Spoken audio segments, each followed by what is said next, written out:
hanya salah satu.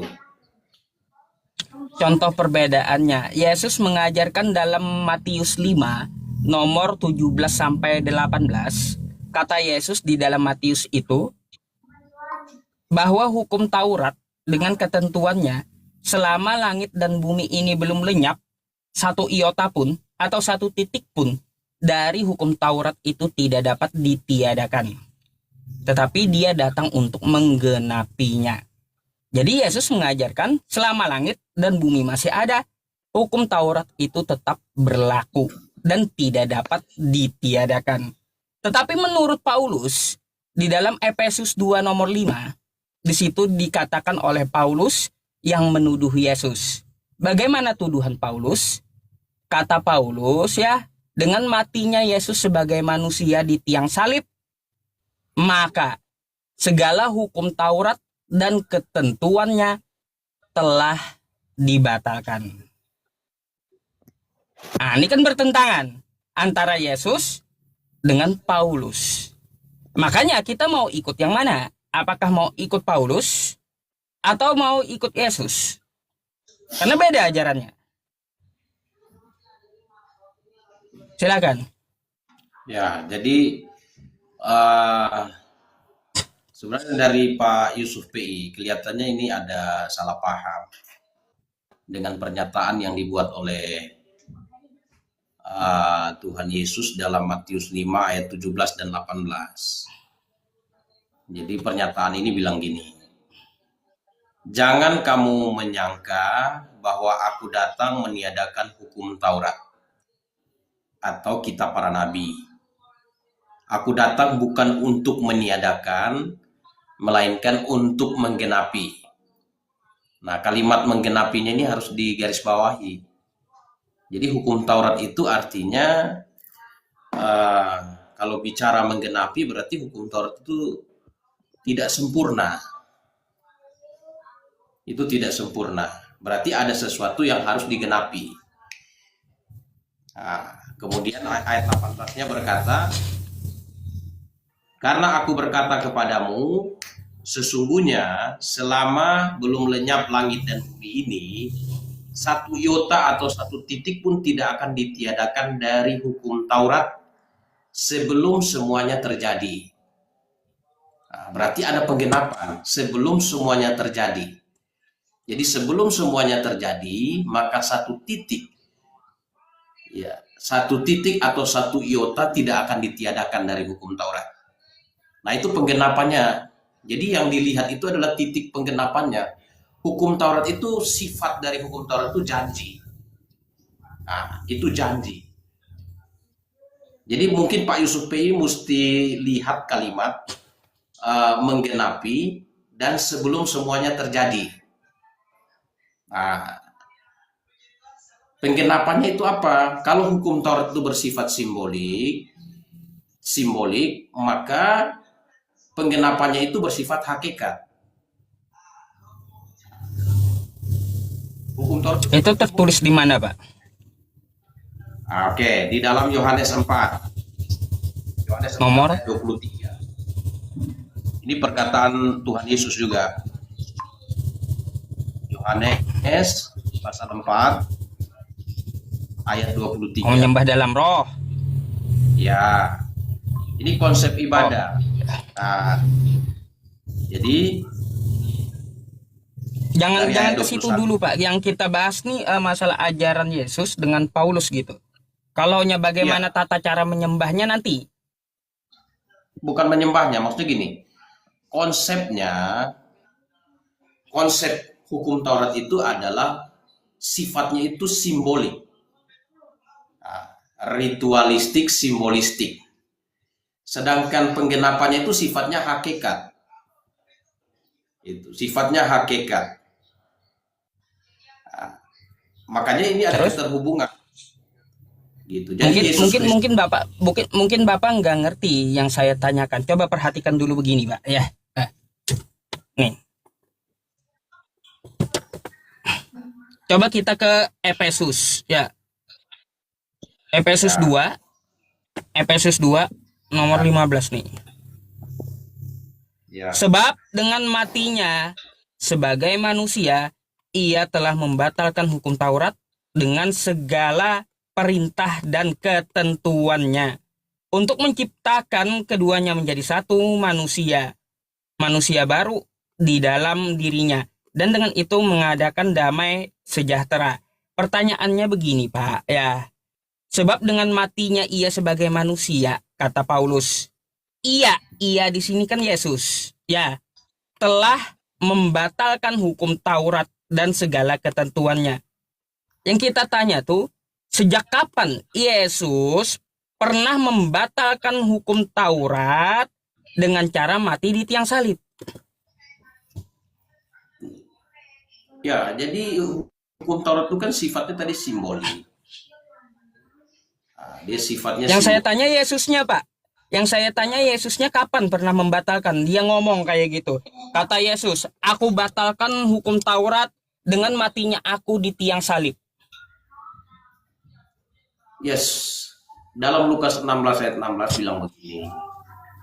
Hukum Taurat dan kitab para nabi berlaku sampai tampil Yohanes. Nah, hukum Taurat. Coba Pak Yusuf PI lihat dulu. Dalam Lukas 16 ayat Iya. 16. Tahu hukum Taurat dan kitab para nabi berlaku sampai pada zaman Yohanes, dan sejak itu kerajaan Allah diberitakan dan setiap orang menggagahinya berebut memasukinya. Itu bunyinya. Ya, Gak ada di situ ya. pengakuan Yesus. Gak ada pengakuan Yesus bahwa ia membatalkan ketentuan dan hukum Taurat. Gak ada. Ya, artinya itu berlaku. Kalau berlaku itu kan berarti masa berlakunya. Nah, hukum Taurat dan kitab para nabi berlaku sampai tampilnya Yohanes. Nah, itu ayat itu diulang. Pak, Matius. baca. Oke. Coba baca ayat selanjutnya. Ya, Matius Lukas 16 ayat 16. Ah, Ya, saya bacakan. Nah, hukum Taurat dan kitab para nabi berlaku sampai kepada zaman Yohanes, dan sejak waktu itu kerajaan Allah diberitakan dan setiap orang yang menggagahi berebut memasukinya. lanjut lagi. Nah, lebih mudah langit dan bumi lenyap daripada satu titik dari hukum Taurat, Taurat batal. enggak dibatalin oleh Yesus, Pak. Tiba-tiba Ya. kenapa Paulus ngomong bahwa Yesus membatalkan Taurat? Baik, jadi Rasul Paulus itu bicara bahwa Yesus Kristus itu adalah penggenapan dari hukum Taurat. Nah, jadi semua yang berhubungan, semua yang punya hubungan dengan hukum Taurat, berhubungan dengan upacara simbolik, upacara ritualistik, simbolistik, pengorbanan domba, itu sudah digenapi di dalam diri Yesus Kristus. Nah, maka peraturan-peraturan itu tidak dipakai lagi, karena wujud dari semuanya Pak, itu adalah Yesus baik. Kristus. Baik, itu kan ritual-ritual dari hukum Tauratnya yang Anda jelaskan itu. Yang saya pertanyakan, di mana pernah Yesus berucap, ya seperti tuduhan Paulus, bahwa Yesus membatalkan hukum Taurat dengan matinya dia di tiang salib. Mana ucapan Yesus membatalkan hukum Taurat dengan matinya dia di tiang salib seperti yang dituduhkan Paulus? Sebenarnya gini, Alkitab itu adalah pengilhaman. Jadi kalau Pak Yusuf percaya yang ditulis oleh Matius, berarti semua yang ditulis oleh Matius itu adalah firman Allah, itu pengilhaman. Nah, jadi tidak bisa percaya satu bagian lalu menolak satu bagian. Gitu. Makanya di Matius pasal 5 tadi yang Pak Yusuf PI kasih itu, di situ Yesus Kristus membentangkan bagaimana prinsip-prinsip dari aturan penggenapannya itu, prinsip-prinsip yang dijelaskan oleh Yesus. Misalnya contohnya saya bacakan. Ya, di Matius pasal 5 tadi. Ayat 21 sampai 22. Kamu telah firmankan kepada nenek moyang kita, jangan membunuh. Siapa membunuh harus dihukum. Tetapi aku berkata kepadamu, setiap orang yang marah terhadap saudaramu harus dihukum. Siapa yang berkata kepada saudaranya kafir harus dihadapkan ke mahkamah agama, dan siapa yang berkata jahil harus diserahkan ke dalam neraka yang menyala-nyala. Nah, jadi ini konsepnya sudah tidak sesuai dengan aturan yang hukum Taurat itu. Mengapa? Karena hukum Taurat itu kan sifatnya bersifat janji, belum sempurna. Yesus datang menyempurnakan, menggenapi itu. Nah, makanya Pak, kalau kalau yang hukum itu Taurat saya sifat, sepakat. Saya sepakat nggak ada masalah dalam segi ritualnya seperti itu. Yang kita cari itu ucapan Yesusnya. Seperti yang dituduhkan oleh Paulus. Ucapan Yesusnya yang kita cari. Bahwa Yesus membatalkan hukum Taurat dengan matinya dia di tiang salib. Sebagaimana tuduhan dari Paulus tadi. Pernahkah Yesus berkata, aku batalkan hukum Taurat dengan matinya aku di tiang salib? Karena begitu kata Paulus ya, tadi dalam Efesus 2 nomor 15. ya, yang dibatalkannya itu apa? Peraturan dan perintah. Misalnya ini di dalam Segala ketentuan, Pak. Baca dulu Anda. Baca dulu. ya Efesus Matius. 2 nomor Saya bukan. 15-nya. Oke, Efesus 2. Bukan yang dibaca Efesus 2 nomor 15-nya. Oke, kita perbandingkan ya. Dalam kitab Efesus pasal 2 ayat 15. Ya, Efesus 2 ayat 15. Sebab dengan matinya sebagai manusia, ia telah membatalkan hukum Taurat dengan segala perintah dan ketentuan untuk menciptakan Dengan segala keduanya. perintah. Ya, keduanya menjadi satu manusia baru di dalam dirinya, dan dengan itu mengadakan damai sejahtera. Nah, Pak Yusuf PI harus pahami kalimat selanjutnya. Nah, itu untuk menciptakan keduanya menjadi satu manusia baru di dalam dirinya. Jadi konsep dari maksud dari ayat ini, pembatalan di sini bukan berarti pembatalan yang disampaikan di sini merujuk kepada penggenapan itu. Dalam Kolose, ini penjelasannya dalam Kolose pasal 2 ayat 16 dan 17. Saya bacakan supaya jangan sampai salah paham maksud dari ayat itu apa. Kolose 2 ayat 16 17. Karena itu janganlah kamu biarkan orang menghukum kamu mengenai makanan dan minuman, atau mengenai hari raya, bulan baru, atau hari Sabat. Semuanya ini hanyalah bayangan dari apa yang harus datang, sedang wujudnya ialah Kristus. Jadi Kristus itu hakikatnya. Jadi dengan matinya Yesus di kayu salib, maka semua ketentuan dan peraturan hukum Taurat mengenai konsep ibadah, konsep ibadah simbolik itu sudah diakhiri. Artinya dibatalkan, tidak perlu lagi dengan cara-cara seperti ritual penyembelihan domba korban, dengan cara-cara ritual harus pergi ke bait Allah, itu dibatalkan. Jadi pernyataan dibatalkan itu berarti pernyataan dibatalkan itu harus dimengerti dalam pengertian bahwa itu tidak dilakukan lagi. Pak, gitu. Pertanyaannya, kapan Yesus membatalkan? Ya pada waktu disalibkan. Gitu. Mana ucapan Waktu Yesus? disalibkan, Datanya di mana? Dia membatalkan hukum Taurat. Gini yang Pak Yusuf PI harus pahami, isi dari hukum Taurat itu apa? Bukan isinya, Pak, ucapan Yesusnya. Anda udah panjang kali lebar menjelaskan masalah isi hukum Tauratnya. Oke, saya no problem tentang itu. Tetapi yang kita bahas ini ya tuduhan dari Paulusnya, Pak. Tuduhan dari Paulusnya. Kata Paulus seperti apa nih? Sebab dengan matinya sebagai manusia. Iya ini siapa? Kan Yesus. Yesus telah membatalkan hukum Taurat dengan segala perintah dan ketentuannya. Pertanyaannya, mana ucapan Yesus yang membatalkan hukum Taurat? Itu yang kita cari, ucapan dari Yesusnya. Aku berkata, kata Yesus, ya, aku membatalkan hukum Taurat dengan matinya aku di tiang salib. Itu mana gitu? Seperti tuduhan Paulus ini. Ya, gini, sebenarnya perkataan secara seperti yang diminta oleh Pak Yusuf PI itu harus dipahami dalam konteks. Nah, misalnya contoh dalam Yohanes 5, ini kesaksiannya. Yohanes pasal 5 ayat 17 dan 18. Nah, coba kita lihat di sini bilang, tetapi aku berkata kepadamu, Bapakku bekerja sampai sekarang, maka aku pun bekerja juga. Ini Yesus yang berkata. Oke. Sebab itu orang-orang Yahudi lebih berusaha lagi untuk membunuhnya, bukan saja karena ia meniadakan hari Sabat. Nah, jadi dalam pemikiran orang Yahudi, Yesus itu meniadakan hari Sabat. Nah, hari Sabat itu kan bagian dari hukum Taurat. Nah, dalam praktek tindakan yang dilakukan Yesus, dalam pandangan orang Yahudi, Yesus itu melawan hukum Taurat.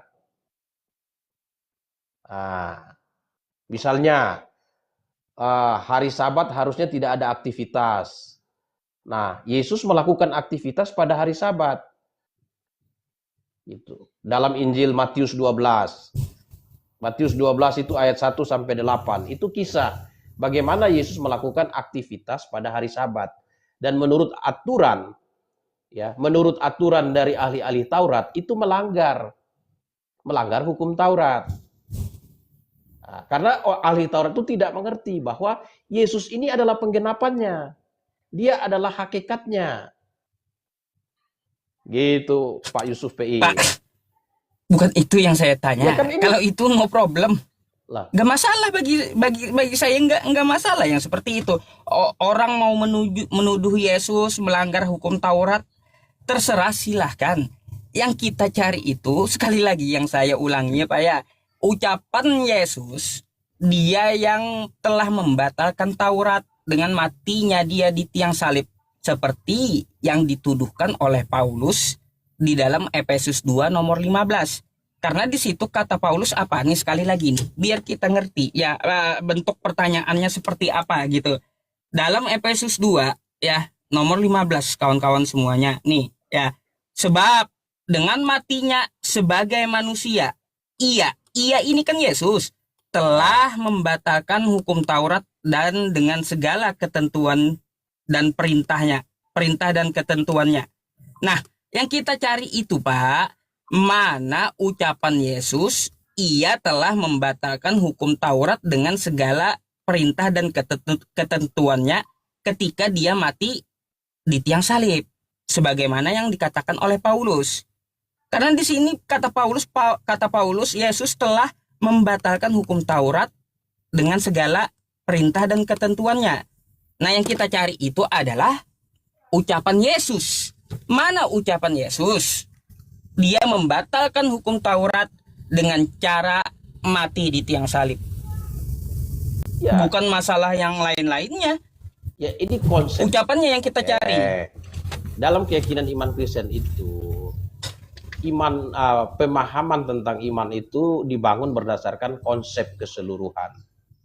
Nah, karena orang Kristen percaya Alkitab itu firman Allah. Kalau Pak Yusuf PI ngotot harus minta ucapan Yesus, ya ucapan seperti yang Pak Yusuf PI minta ya tidak ada.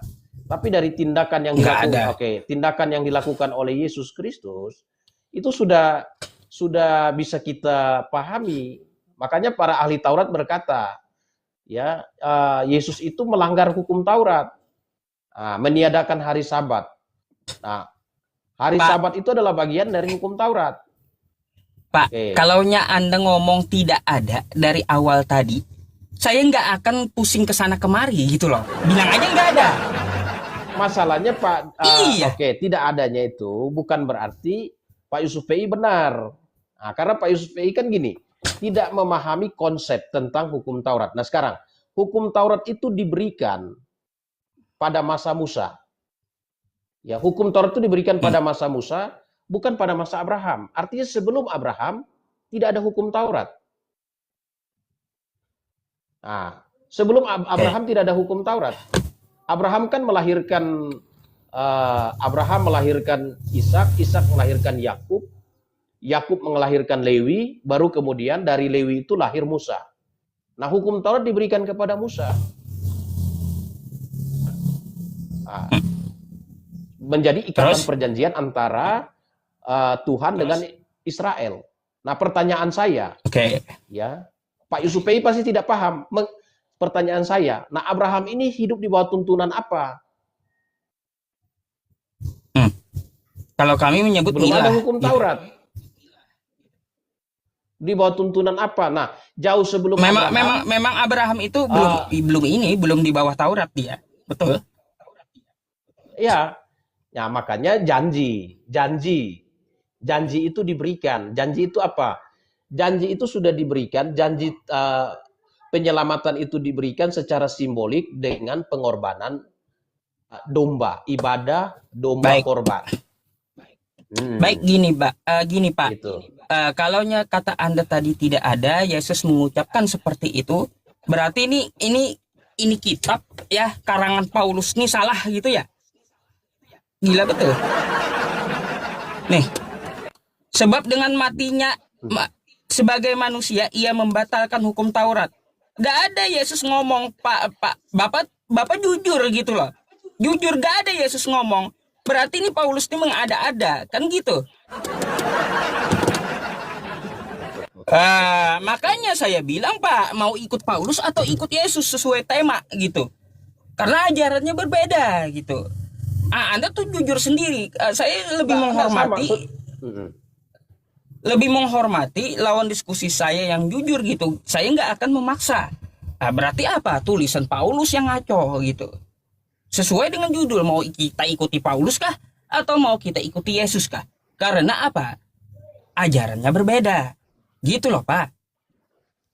Nah, Pak Yusuf PI melihat berbeda karena Pak Yusuf PI tidak memahami. Gini, sebenarnya pernyataan Yesus di dalam Yohanes pasal 4 ini menjelaskan.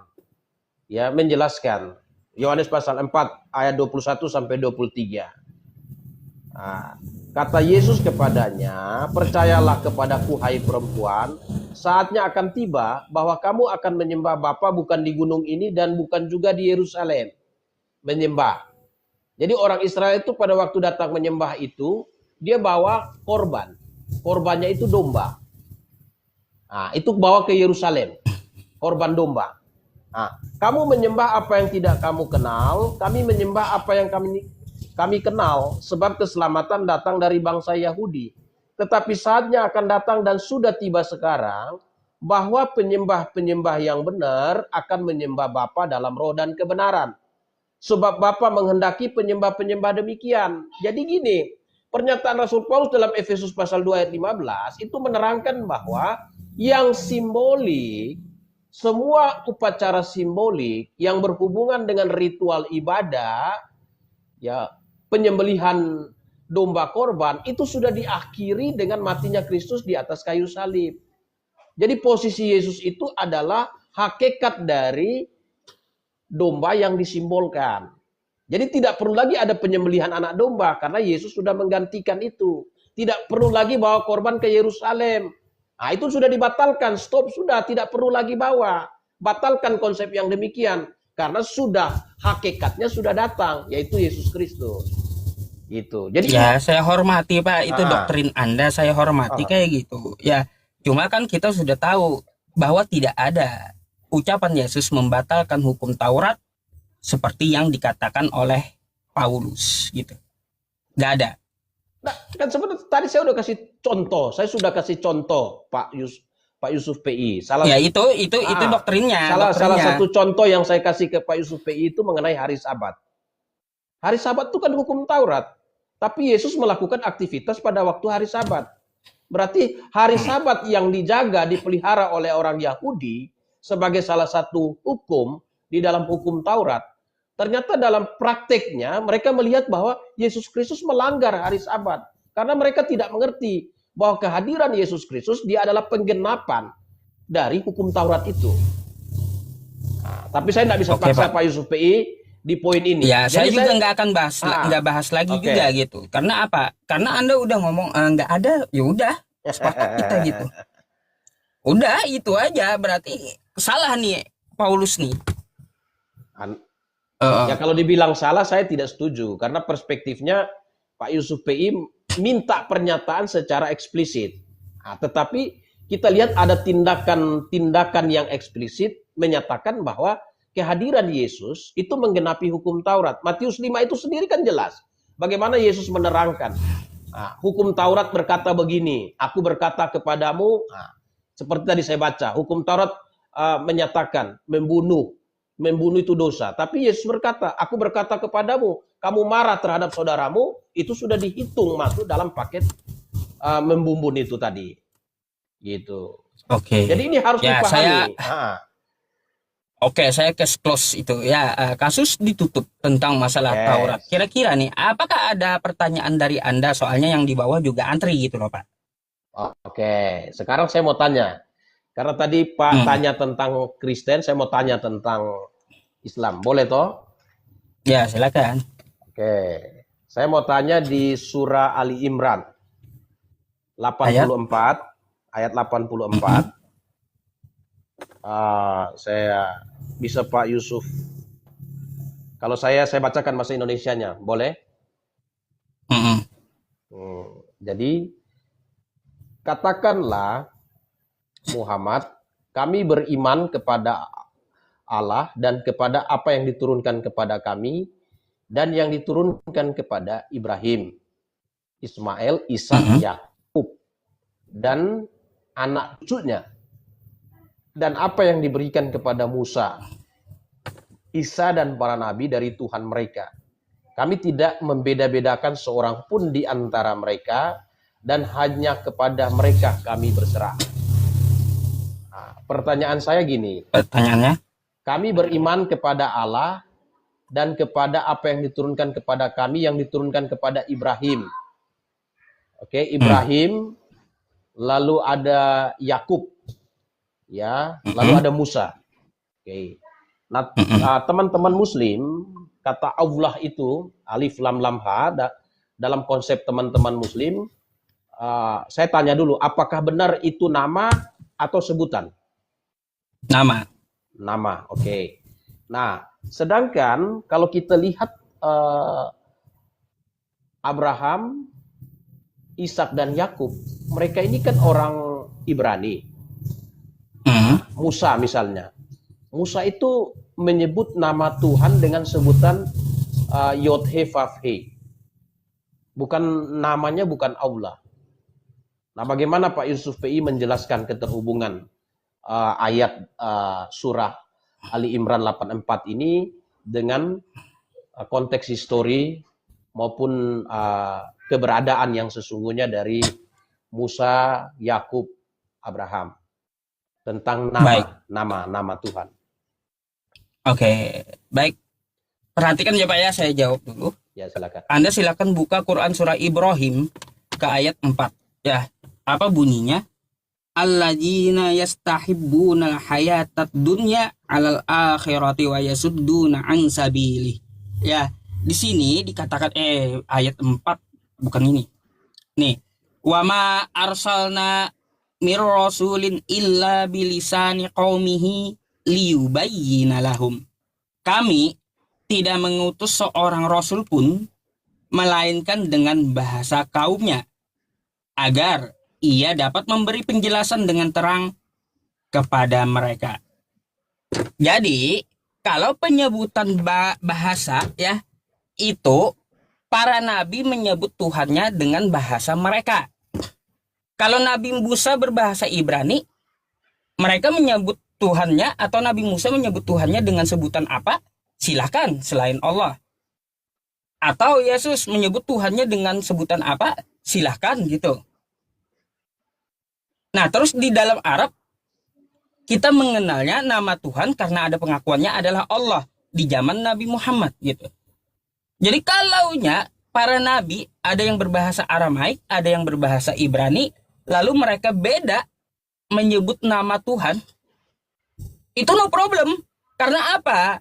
Karena mereka bahasanya berbeda-beda. Tapi yang dimaksudkan oleh para nabi itu adalah tetap Tuhan yang esa, Tuhan yang satu. Wa ilahukum ilahu wahid. Dan Tuhan kalian adalah Tuhan yang satu. Meskipun kalian mengucapkan penamaannya itu berbeda-beda. Karena bahasa. Jadi kayak gitu Pak. Jadi bukan berarti nama beda, Tuhan beda, kagak. Jadi Tuhannya para nabi itu nggak ada bedanya. Sama. Tuhannya Abraham, Tuhannya Musa, Tuhannya Isa, Ishak, Ismail, maupun siapa? Yesus, atau Ezra, atau Yeremia, atau Maleaki, atau Nabi Muhammad Shallallahu Alaihi Wasallam. Satu mereka gitu. Terserah bahasa mereka karena bukan apa? Bukan bahasa Arab itu Nabi Musa, tapi dia bahasa Ibrani. Maka ketika Nabi Musa diutus pakai bahasa Ibrani, dia menyebut Tuhannya. Ketika Nabi Muhammad diutus pakai bahasa Arab, maka pakai bahasa Arab Allah menyebut Tuhannya. Bukan berarti beda nama, beda eksistensi, bukan kayak gitu. Beda nama, tapi para nabi itu tetap satu Tuhan. Gitu Pak maksudnya. Jadi gini, saya jadi agak bertanyanya gini. Kalau itu sebutan, oke lah, masih bisa kita namanya sebutan. Berarti kalau sebutan itu bukan masalah nama, tapi masalah konsep di balik nama. Nah, ini pendekatan ontologis namanya, konsep di balik nama. Tapi sekarang kan teman-teman muslim memunculkan pendekatan epistemologi dalam konsep begini. Teman-teman muslim mengklaim itu sebagai nama. Nah, kalau nama itu ketika diperkenalkan kepada bangsa lain atau bahasa yang lain, nama itu sebenarnya tidak boleh berubah terlalu jauh. Nah, kalau diterjemahkan mungkin ya diterjemahkan. Jadi namanya itu transliterasi fonologis. Jadi mengikuti bunyi bahasa. Tapi sekarang kan ini jauh. Yod he vav he. Lalu sekarang teman-teman muslim katakan namanya Allah. Nah, sekarang pertanyaannya, apakah manusia yang memberi nama kepada Tuhan atau Tuhan yang memberi nama pada dirinya? Sehingga namanya itu berbeda-beda. Gitu. Musa menyebutnya Yod he vav he. Musa sebutnya Yod he vav he, sedangkan teman-teman muslim mengklaim bahwa itu Allah. Kalau nama kan harusnya tidak berubah. Kalaupun berubah itu dia berubahnya tidak terlalu jauh, itu hanya karena ada perubahan fonologis. Artinya mengikuti bunyi bahasa penerima. Itu. Baik. Itu mungkin itu. Saya tanggapi, ya, Pak, silakan. Iya Pak. Kalaunya untuk masalah nama Tuhan yang sakral, itu tidak bisa kita bandingkan antara bahasa ke sastra bahasa yang lain. Gak bisa. Karena nama Tuhan itu sakral gitu. Sakral sesuai dari Rasulnya yang mengetahui menyebutnya seperti apa. Kalau Nabi Musa menyebutnya Yod Hat Vav He dalam bahasa Ibrani, monggo silahkan. Bukan berarti harus kita adu bahasanya ini dengan bahasa Arab. Ya, nama Yod Hat Vav He sakral di dalam bahasa Ibrani, sehingga Nabi Musa menyebutnya dengan Yod Het Vav He. Terus kalau dalam Islam Allah nggak perlu ditabrakin dengan bahasa Ibrani, karena itu nama Tuhan. Kan di Taurat jangan menyebut nama Tuhan dengan sembarangan. Di Islam walillahil asmaul husna, nama yang terbaik untuk dia. Jadi kalau para nabi memanggil Tuhan dengan kosakata yang sakral, Yod Het Vav He atau Allah, itu nggak bisa kita tinjau dari bahasa. Nggak bisa. Nggak akan ketemu gitu. Jadi seperti itu Pak. Kalau nama Tuhan itu, Nabi itu, contoh Abraham, Aramaik. Dia mengenalkan dirinya, aku adalah aku. Aku dalam Aramaik ditabrakin ke sastra Arab dengan kosakata Allah. Nggak bisa, nggak nyambung gitu. Jadi penyebutan bahasa para nabi itu tergantung dari lisan mereka memakai bahasa apa, mereka menyebut Tuhan mereka pakai bahasa apa, tetapi Tuhannya para nabi itu wa ilahukum ilahu wahid. Kayak gitu. Coba Anda buka ke dalam Quran surah Al-Baqarah ayat 133 gitu Pak. Di situ seperti apa dikatakannya? Nih. Bentar, saya bukakan aja. Al-Baqarah ayat 133 ya. Am kuntum syuhada'a idh hadara Ya'qubal maut idh qala li banihi ma ta'buduna min ba'di qalu na'budu ilahaka wa ilaha abaika Ibrahim wa Ismail wa Ishak ilaha wahida wa nahnu lahu muslimun. Nih, Ya, saya ada. am kuntum syuhada, ya. Am kuntum syuhada idza hadara Yaqub al maut idza qala li banihi ma ta'buduna min ba'di qalu na'budu ilahaka wa ilaha abaika Ibrahim wa Ismail wa Ishak ilaha wahida wa nahnu lahu muslimun. Apakah kamu hadir ketika Yakub kedatangan tanda-tanda maut, ketika ia berkata kepada anak-anaknya, apa yang kamu sembah sepeninggalku? Apa yang kamu sembah sepeninggalku?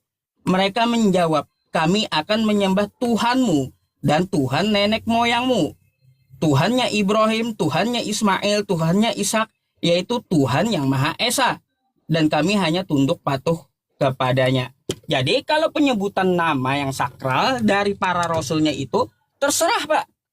Gak bisa kita tabrakkan dari segi sastra bahasa. Gak bisa. Gitu. Jadi artinya penjelasan Pak Yusuf PI juga ini lebih kepada penyebutan, bukan nama diri. Nah, sekarang saya mau ini. Tadi kan dibilang mengenai nama. Ini saya masih ikutin. Karena gini, kalau nama Tuhan yang diperkenalkan kepada Musa itu Yod He Vav He, itu sebenarnya bukan nama diri, tapi itu nama pewahyuan. Karena di dalam Keluaran pasal 3 ayat 13, 14, ketika Musa bertanya tentang nama kepada Tuhan, Tuhan berkata, aku adalah aku. Aku adalah aku. Bahasa Ibraninya itu Eye Eser Eye. Aku adalah aku. Nah, orang-orang Israel di pihak yang menyembah Tuhan itu menyebutnya dengan, kalau bahasa Ibrani itu bentuk dari kata dasar haya, kal imperfect. Itu orang pertama aku. Nah, kalau orang ketiganya, dia adalah dia. Jadi orang Israel menyebut dia adalah dia.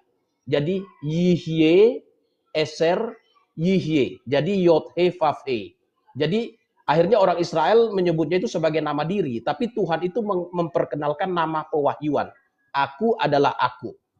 Nah, pertanyaan saya, nama Allah dalam pemahaman teman-teman Muslim, itu nama itu mengandung makna apa atau memiliki arti apa?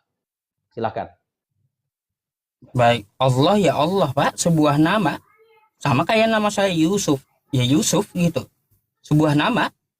Oh, berarti tidak ada mengandung makna. Nama yang sakral. Tidak ada Kalau maknanya dia yang patut disembah gitu. Oh, hanya seperti maksudnya itu maknanya seperti itu.